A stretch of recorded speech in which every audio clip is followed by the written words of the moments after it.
Assalamualaikum warahmatullahi wabarakatuh. Kami dari kelompok 3B akan mempresentasikan tentang persiapan dokter hewan. Itu prinsip dasar penetapan dosis pada 5 jenis golongan spesies hewan. Golongan yang pertama yaitu hewan karnivora kecil, contohnya seperti kucing. Faktor utamanya itu berat badan, luas permukaan tubuh, komposisi air dan tubuh, serta kapasitas metabolisme enzim hepar atau liver. Rumus dosis per kilogram sering menjadi starting point. Penyesuaian dilakukan untuk usia, status ginjal hepar, serta interaksi obat. Rute pemberian berpengaruh pada bioavailabilitas. Sediaan oral biasanya memerlukan dosis per kilogram lebih tinggi dibanding infus jika bioavailabilitasnya rendah. Golongan yang kedua yaitu anjing, berbagai ukuran, dari kecil hingga besar. Faktor utamanya, variasi berat badan, peras, dan ukuran tubuh memandu dosis per kilogram.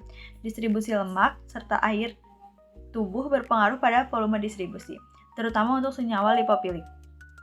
Perlu memperhitungkan status ginjal dan hati serta potensi efek toksik pada usia lanjut.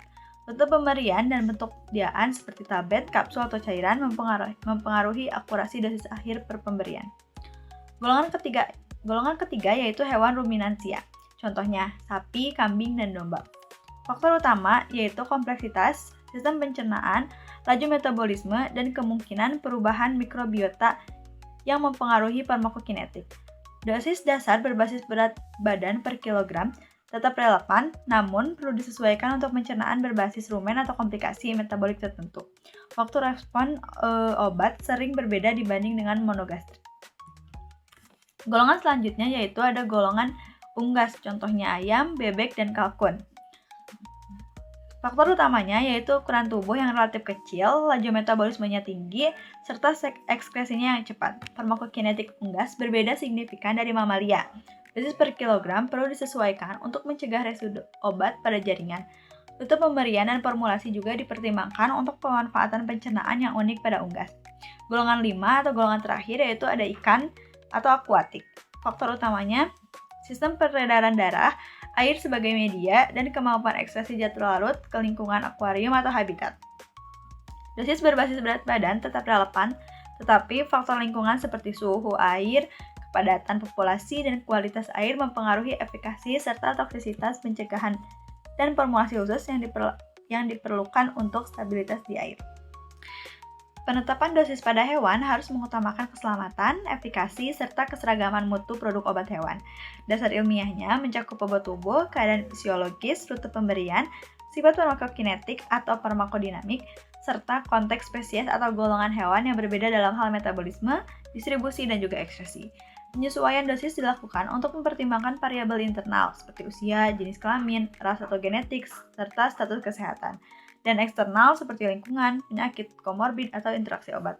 Dalam kerangka CPOHB atau cara pembuatan obat hewan yang baik, dosis dan sediaan harus konsisten dengan pedoman resmi dan praktik manajemen mutu yang ketat. Selanjutnya ada langkah penetapan dosis hewan. Nah, pertama-tama perlu melakukan identifikasi spesies dan keadaan klinis, meliputi golongan spesies, berat badan, usia atau kelamin, dan ada tidaknya gangguan pada organ seperti ginjal atau hati. Kemudian pilih rute pemberian dan bentuk sediaannya, seperti yang memperhatikan kondisi hewan dan juga tujuan terapi sehingga dapat melakukan perhitungan dosis total. Selanjutnya, penyesuaian untuk kondisi fisiologi dan patologi untuk hewan dengan gangguan ginjal, kehamilan, serta adanya interaksi dengan obat lain. Kemudian ada kepatuhan, ini dengan memperhatikan perhitungan dosis, pemilihan sediaan, dan pelunasan resep ini harus mengikuti pedoman cara pembuatan obat hewan yang baik dan standar perundangan terkait pembuatan obat hewan, serta adanya sertifikat mutu dan dokumentasi untuk pelaporan dan audit. Kemudian, dosis ini adalah jumlah obat yang diberikan kepada hewan untuk mencapai efek terapeutik setelah masuk ke dalam tubuh yang dinyatakan dalam satuan berat seperti miligram, gram, atau satuan isi seperti mili atau liter. Nah, prinsip perhitungan dosis hewan ini didasarkan atas 4. Yang pertama berdasarkan berat badan, maka dengan rumus persamaan Saver atau Pond dan Lambert dengan menggunakan ukuran lingkar dada. Selanjutnya berdasarkan usia, ini merujuk pada rumus gigi atau jumlah gigi. Selanjutnya konversi, ini merupakan pilihan alternatif di mana dengan melakukan konversi dosis manusia ke dosis hewan. Selanjutnya ada allometric interscaling spesies. Ini merupakan pilihan ideal untuk spesies di mana spesies tersebut belum dapat ditentukan obat yang dapat digunakan dengan menggunakan skala data fisiologis antara hewan-hewan yang memiliki variasi besar dengan parameter farmakokinetik yang sebangsa. Selanjutnya, strategi perancangan dosis pada 5 jenis golongan spesies hewan. Yang pertama itu ada golongan anjing atau canine. Bentuk sediaan yang dipilih tablet atau kapsul oral untuk kemudahan pemberian harian atau injeksi intramuskular untuk kondisi akut. Ini memastikan bioavailabilitas tinggi sekitar 80-90% dan menghindari stres pada hewan. Lalu dilanjut ke perhitungan dosis. Dengan rumus dosisnya itu dosis standar manusia atau spesies referensi dikali berat badan hewan dibagi faktor konversi spesies. Misalnya, untuk antibiotik seperti amoxicillin dosis 10-20 mg per kilogram BB per oral 2-3 kali sehari. Hitung berdasarkan ADA maksimal 50 mg per kilogram per hari untuk menghindari residu di daging. Atau MRL-nya itu kurang dari 0,05 mg per kilogram. Lalu ada faktor yang mempengaruhi berat badan rata-rata 10-30 kg, usia, pupi membutuhkan dosis lebih rendah, kondisi hati atau ginjal, penyesuaian untuk NOL, dan interaksi obat, monitor dosis respons untuk menghindari toksisitas. Selanjutnya itu ada rekomendasi farmasi untuk kecukupan kadar tinggi.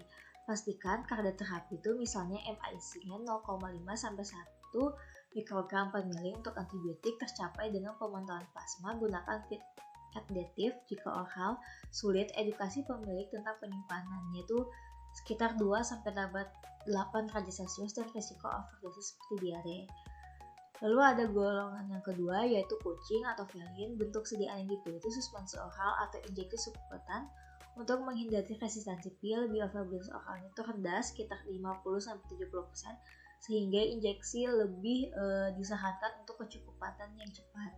Perhitungan dosisnya dengan rumusnya itu dosis referensi dikali berat badan dikali faktor spesies.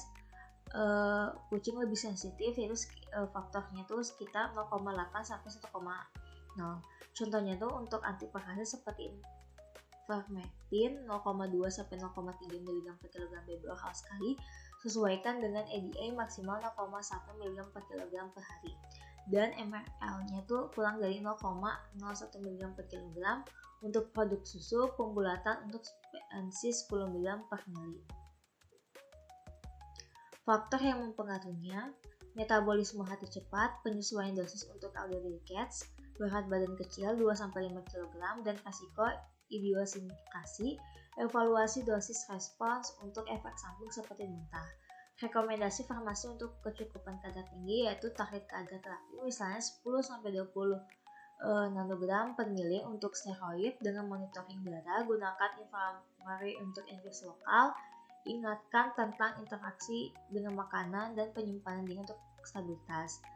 Lalu ada golongan ketiga yaitu sapi atau bovine. Bentuk sediaan yang dipilih yaitu injeksi intramuskular atau infirmary untuk mastitis, oral sebagai bolus, dan feed additif untuk pencegahan massal dengan bioavailabilitas itu 60-80%.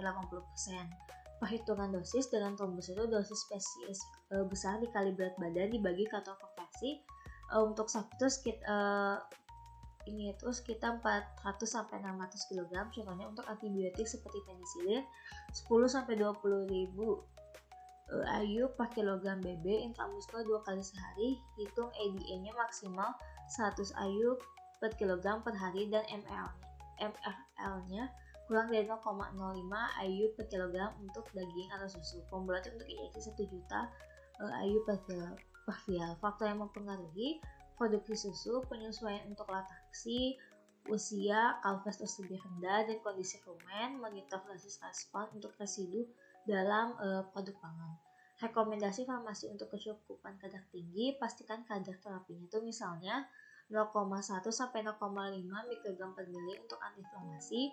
Dengan tes residu, gunakan infus untuk kondisi kronis. edukasi peternak tentang withdrawal time 7-14 hari dan penyimpanan stabil.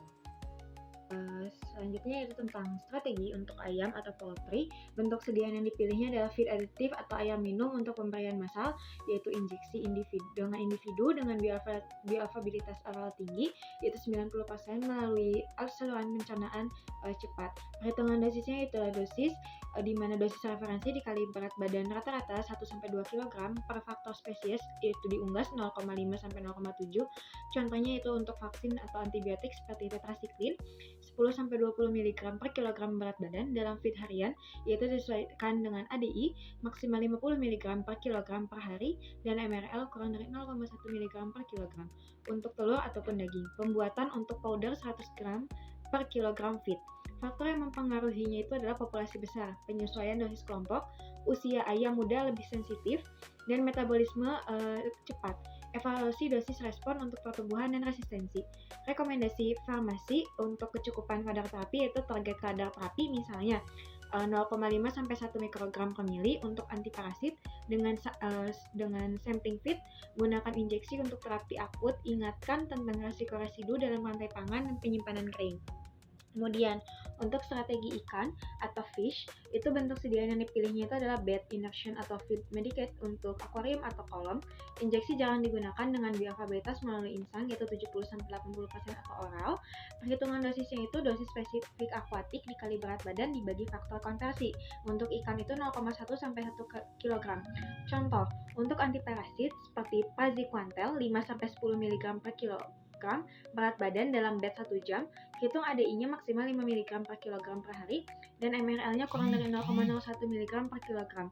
Untuk konsumsi manusia, pembulatan untuk tablet larut 500 mg.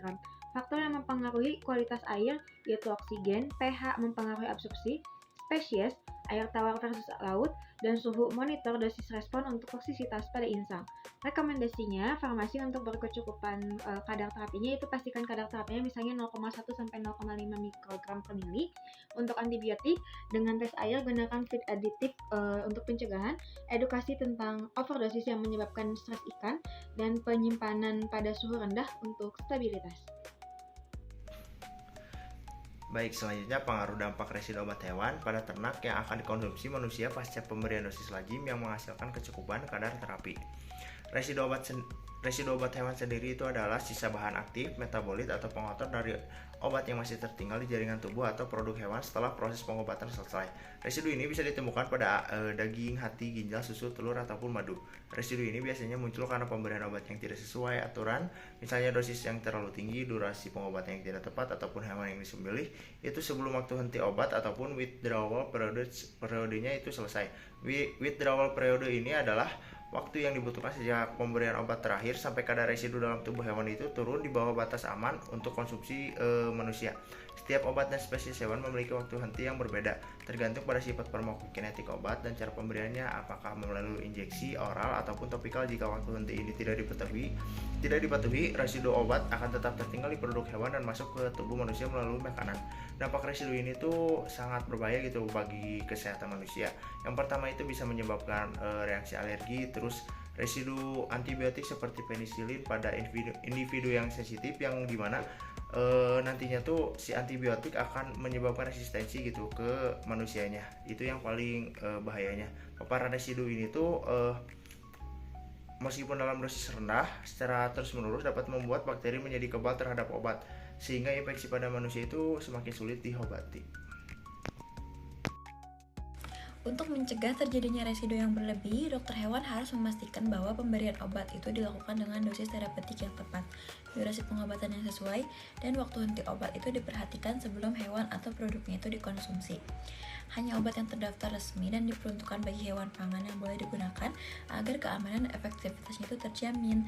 Dari sisi pengawasan, produk asal hewan tuh kayak daging, susu, dan telur itu harus diuji secara berkala di laboratorium untuk memastikan kadar residunya itu berada di bawah batas maksimum atau maksimum residu limit MRL yang ditetapkan oleh badan pengawas seperti Codex Alimentarius, BPOM, dan juga Kementerian Pertanian. Bila kadar residunya ini melebihi ambang batas, maka produk tersebut tentunya tidak layak edar karena berpotensi membahayakan konsumen.